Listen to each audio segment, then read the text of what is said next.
everybody, and welcome back. I am Gear Junkie, and today we're playing around on the road a little bit again. Just as per usual, haven't really had the greatest of weather lately, but this weekend actually turned out pretty nice, and I've been goofing off, you know, because of it. Just enjoying the weekend and all the sunshine that we finally having after a very kind of cruddy week we had last week, which was all rain the entire week. So this weekend, I figured, you know, we did some road riding and now we're doing some off-roading here. Just nothing special, but hey, we're all having some fun. But I do want to kind of stress something to a lot of guys out there who kind of, you know, are new to, you know, motorcycling maybe, and understanding that there's some, you know, assholes, there's some pretty big assholes out there. And your machines, especially if it's an enduro bike, are pretty lightweight compared to other machines and are very easily taken. And I have Mark from High Tech Auto behind me, and he's driving a WR250R because he literally parked it at a gas station to go in and grab something to drink, and it was just gone when he came back out. The guy took it, pretty much walked off with it, and I guess somebody came by with a vehicle and they just threw it in the back and they left with it. I don't know what they're using it for, but it's gone.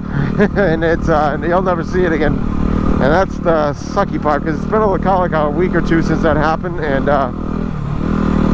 yeah, it's no word whatsoever on it, and I figured by now it's probably just gone. And that's horrible.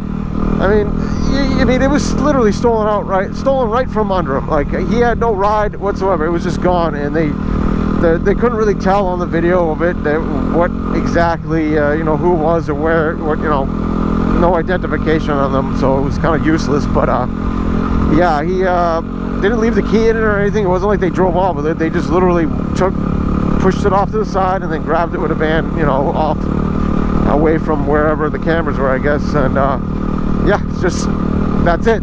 It's bye-bye. Horrible, you know. You think about all the people out there, you know, that enjoy the sport, having fun, you know. You just, you know, you work hard for these things, you know. They're not cheap to buy, but they're really not worth much to resell. You know, you lose so much value, so you buy them new, like he did, so he didn't have to buy someone else's problems. You know, finally he got a machine that was, you know, knew exactly what was in it, you know. Gone, and it's like horrible, you know. And yeah, so kind of, you know, watch your stuff. You know, if you're new to the motorcycling, dirt biking, you think, you know, oh, I got you know, a machine or insurance, you know, insurance on my bike or whatever. Yeah, they don't pay out crap. You gotta fight them for something, because again, the bikes lose value so quickly, it's not even funny. And yeah, he's fighting them right now for some more money, because I think they were gonna give him, it had 400 miles on it, they were only gonna give him like $3,000 back for it. He's like, it's a brand new machine, but that's what happens. So you gotta kind of protect your stuff. I know this is gonna sound silly, but mainly I'm lazy, that's why my machine stays pretty much dirty. But I also find it to be kind of a deterrent, because people kind of like, if they're looking, I'm assuming they're looking for a parts bike a lot of times when they do this, because a street legal machine is hard to re-register as what it is. You know, an enduro bike is an enduro bike. It's not really the greatest off-road machine, it's not the greatest on-road machine, but it does both pretty well. And you know, it's not a full MX bike either, so it's not, you know, it's, you know, it has registration, it has a paper trail, you know, because if you registered it, it's, you know, so to actually take and have your machine stolen like that, you'd more likely figure they're parting it out, or they're using the parts off that on their machine or something, because they're, you know, wreck theirs or something, you know, something crazy. Or there's, you know, they'll swap out the frame for off their machine that they crashed or whatever, who knows, I don't know. But yeah, there's a lot to it that, you know, it's just pisses you off to no end. And I can't stress enough how, you know, sad it is when you hear something like that. But you can kind of help yourself a lot by putting it in a place where there's a lot of people, that, you know, someone's gonna see it, you know, and see the people taking it. You know, like high traffic area, you see a lot of people park their machines on sidewalks. It sounds horrible, but all in all, you know, it's right there. People see it. People don't tend to want to take it, and it's not you know, probably the best thing, but you know, somewhere near or like an open area where everybody can see it, where you may be able to see it from where you are. I'm waiting for Mark. He's a little further back there. He he couldn't see, I guess, the bike from where he was, and it only took 5 minutes. Really, honestly, it's you might, no matter what you do, you probably can never prevent it 100%, but keeping it kind of dirty, not looking like it's brand spanking new, and never had a scratch on it. People tend to think that, oh, I'll grab that, because they know everything will be good on it, versus see a machine with all the mud and gook, scrapes and scratches on it, and they probably think like, maybe, what is that thing gonna be worth? Maybe, I don't know, it might be like a little bit of a deterrent. And also the fact that if you keeping it in a place where it's more visible to maybe other people around, or in general to you, if you just keep an eye on it, see what's going on, because again, it only takes a few minutes for it to go. And also it's nice to keep an eye on your bike in case someone hits it.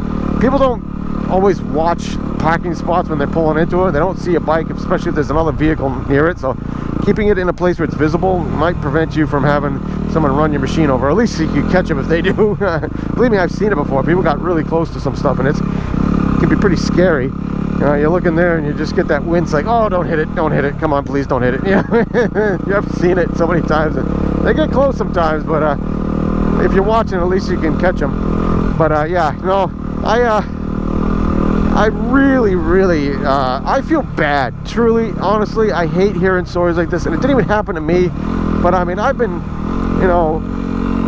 lucky with a lot of my stuff, but I mean, I've been scammed before out of stuff, put money for getting something I never got received and stuff. But I mean, that was my own fault. I should have known. But I mean, it's when they just literally pull it out right from under you. That's horrible. You wouldn't have really expected it at all to be like that. Just in and out, and you think of just a couple seconds, who would bother doing anything, and then boom, gone. And he picked up this machine just for the hell of it, to get a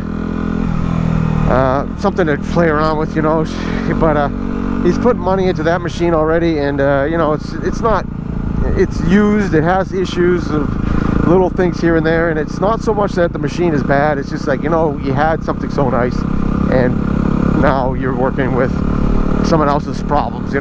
Like, you can't even find a gas cap. He needs a new gas cap for that, and he can't even find one for it. He's like, it's a Suzuki 400. I can't remember the actual numbers to it, I apologize, but it's not the DRZ, or it's a different model, but it's an older model. I think it's a 2000. He went from a 2015 to a or 16, I don't know, I think it was a 16 to a 03 Suzuki, and it's not a bad machine he's running there. It's pretty reliable. It seems to stay going pretty good, but you know how that, just anytime something's wrong with that machine, you just, it makes you just like, I don't know, I really feel bad for him, and I don't know if they'll ever be caught or what, but he searched Craigslist around the area to see if anybody posted anything, because people do that, but I believe it's going to be a parted out thing, or a complete, they're using the parts themselves on their own machines probably, just something happened to somebody, something they had. It almost sounded like the way it happened, like it was an opportune thing, like they were waiting for him. Like they weren't waiting for him, they just saw him pull in, and they just probably called somebody like, hey, I got a bike here, and gone. And it took about 5 minutes for them to take it and stash it somewhere, and then take it later or something. I don't know the whole premise of how they stole it, but pretty horrific, to come out of a store and boom, your vehicle is no longer there. And that's the thing, I've seen people take like 600-pound machines and gone out of places. I know a family member had a machine stolen right out of a parking spot, just like they picked it up, threw in the back of a vehicle and gone. And a heavy bike, I don't remember exactly what it was for a bike, but I think it was like a sport bike, but it weighs a pretty good amount of pounds, and definitely not as light as these machines. And it was just a quick snatch and grab kind of thing. I don't know what the hell I'm saying there, but you know what I mean. It's like just a quick grab and it's gone, and it didn't take long, and right out of a parking spot, right where he lived too. So it was like he was right there, gonna happen, and he just didn't know it. It just gone. So it's just such a tough deal. You want a nice machine, you like to keep it clean and nice, and then someone goes and grabs it like that. Horrible, just horrible. Anyway, very depressing, but especially after everything that happened before with it. But he liked the machine. He was going to get new tires and everything for it to make it handle a little better. He had a whole bunch of plans for it too, and all that went out the window, you know. Hopefully he get himself into something like that once again, but he doesn't have that kind of money to buy another new machine, you know. Until he gets maybe a little bit more from the insurance company, who knows, I don't know. But it's horrible, and it's just really bums you out when you hear of stories like that, and especially when it's your buddy who you ride with, you know. I mean, it sucks when you hear from like a third party, like, oh, someone's bike was stolen, but it's, you know, like you guys would be hearing. But it's even worse when you're like, that's your buddy you ride with, and he, you know, he was having so much fun with that machine, even though you know, it wasn't exactly everything he wanted on it yet, but he had, you know, plans to make it work out, you know, exactly how he wanted it, you know, just ready to go. He was, you know, really thrilled about it, you know, and then boom. He really liked that machine too, so I don't know, it just really bites.